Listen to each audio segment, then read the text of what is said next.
Thank you, Madam Chair. Mr. Secretary, Madam Commissioner, good morning, good afternoon. Just wanted to touch upon the vocational school system and was interested in your outlook into the future, considering this biennium proposed budget and the overall fiscal strength of the system.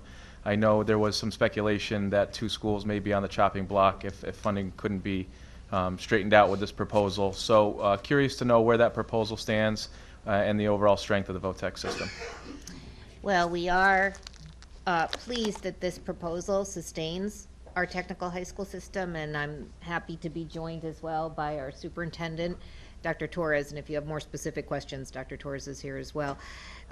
In the last several years, we've been really very pleased and grateful to see increased spending in our technical high school system. The fiscal year 14 spending was 146 million and a half roughly. Fiscal year 15 was 156.7, which was a nice increase. Fiscal year 16 was 167. So we loved those increases, and thank you. And we accepted that in fiscal year 17 we were reduced to 163 million. And we recognize that the state is in difficult fiscal times. At the same time, this is a really important investment in not just in our kids and in their futures, but in our state's future. And so we do really closely guard sort of the resources there. And that's part of why the superintendent and I have worked together over the last year to look at ways that we can support the system in a time when the resources are not continuing to increase as they had been over the last few years. For instance, within this proposal, there are a number of staff members, we think the number's around 20, that would be shifted into the technical high school system, which is obviously part of the State Department of Education, but shifted both in terms of physical location and under the direction of the superintendent rather than the department staff, so that they could be, their skills could be aligned to the needs of the system. And we think that will help the superintendent build a strong central office that operationally can help find efficiencies to continue to grow the system and sustain it in a time of economic difficulty. Okay, thank you very much. Madam Chair, just one more question. Maybe just a comment for Secretary Barnes regarding the ECS formula. Looking at how it was created and what came down from the judge determining that it was unconstitutional, et cetera, and it needed to be rewritten. I was just curious to know who was involved in that process of creating this new formula. Was it just the executive branch? Was it OPM with the governor's office? Did you seek consult with any other party leaders or anybody from the federal government or the state government? It was, we had input from folks at OPM, as well as some very valuable technical assistance from the State Department of Education, as well as some other state agencies who had information to assist us with. In terms of, we did not consult with the, I mean, it's atypical for the executive branch to do a lot of detailed consultation with the legislative branch prior to the the process playing out. I mean, here we are today, beginning that process, but we so it was a product of efforts within the executive branch.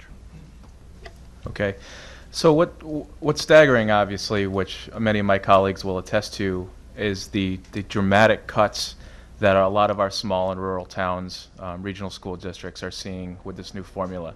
And I say this because, essentially with the northwest corner towns that I represent in the 64th district, you're looking at Cornwall that is proposed to receive about $1,200, and the town of Kent, which is receiving about $1,700. And I've heard from the chief elected officials from these towns and very vocal teachers and parents who are just completely beside themselves that such a drastic cut. Thankfully, they're not one of the 22 towns that receive zero funding, but they're just so beside themselves to see that the bigger cities are on board to receive hundreds of millions of dollars in aid.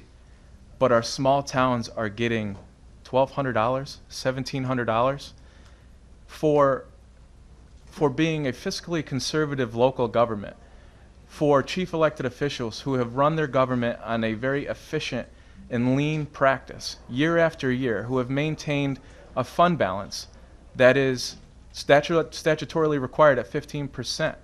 They've done everything right. Our families have done everything that they've been asked of them. But they're really feeling preyed upon by the executive branch in our state. I don't know what more we can say, and I know my colleagues have asked these questions before. But when this formula was created, I would have hoped, and I'm an optimist by default, I would have hoped, sir, that you would have looked at the impact that this was having on the small towns. Because let me finish. When you look at North Canaan, that's receiving $1 million in ECS cuts, and then you look at the proposal for 1/3 of the teachers' retirement pensions for over the biennium to North Canaan is about $1 million. So just that alone is about a $2 million cost or fee to the town of North Canaan that they're going to have to make up, which in return is going to be extended to property tax increases, and that's about 5.5 mils for the town of North Canaan that they cannot afford. North Canaan being a financially distressed town. I just find it quite appalling, and I would have hoped that when the judge ordered that this formula be rewritten, that all avenues were exhausted, legislatively, minority, majority leadership, technical assistance from anyone that could offer.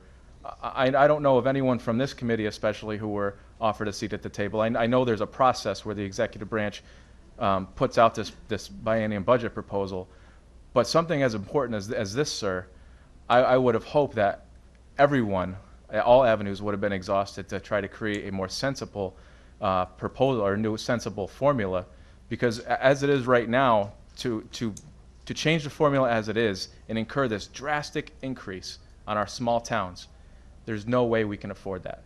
Had it been forecasted out 5 or 10 years, something that we could have prepared for, perhaps maybe that would have worked.